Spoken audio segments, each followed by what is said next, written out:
We are going to be experimenting basically with a self-feeding fire. And I'll show you why in a little bit.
Okay, the goal is to pile the wood up here and the wood up there, have it resting on the pipe as it burns, flipping over, falling into the fire, and then the next log sliding down, and so on and so forth.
Well, I got it set up.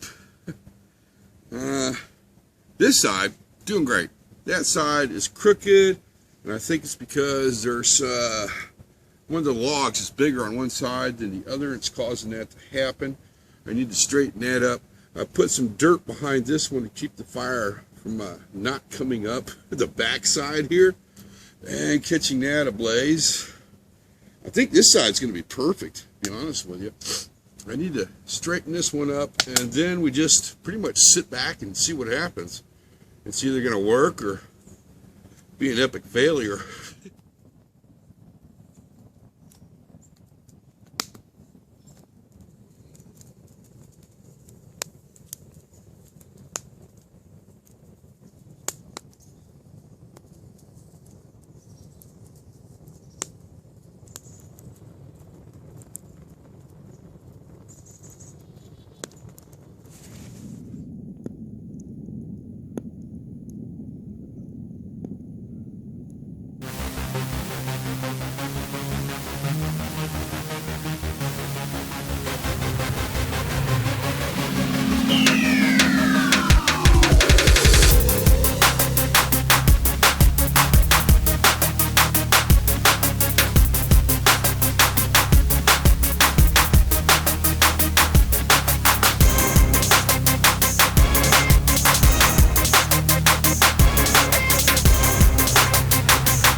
bet you're wondering what my thoughts are on a self-feeding fire. I'm going to be honest with you. It actually worked. I was surprised. I only touched it 2 times. Once to remove the dirt that was right there because it was blocking the airflow. And then the other time when a log fell over, I put it back up on top. But other than that, I've stayed completely away from it and been running this time lapse right here. And in case you're wondering, this is a Microsoft time lapse. It only runs for 30 minutes and then you have to reset it because it is a free program. Not a big deal. So 30 minutes plus it takes 2 to 3 minutes to render the speed I need and reset the camera. So I'm thinking 2 hours off the wood I had on there. Yeah, about 2. Let's do 2.5 hours off the wood I had in there because I kind of messed with it and had to hook the battery pack up to it because she was kind of croaking on me. There we go. Yeah. So after it does this last time lapse, I'm going to go ahead and shut the experiment down because I know what I need to know now. Okay, so what is that pipe down there? I bet you're wondering, and why is there a hole here? Okay, the first thing is this is what I call a hybrid Dakota fire pit. Wind, when it gets hot enough, it pulls the air through here, shoots into the fire pit, and heats the wood up. The pipe, actually, it's pretty cool. There's a hole here, right there. That's where the air inlet is, and I have a fan that blows through there. And this is one of my experiments I'm working on for YouTube. And there's a hole here. And the lavush shelter goes right. Let's back up a little bit more so you can get a better look. Ooh, wow, this is all swamp land now.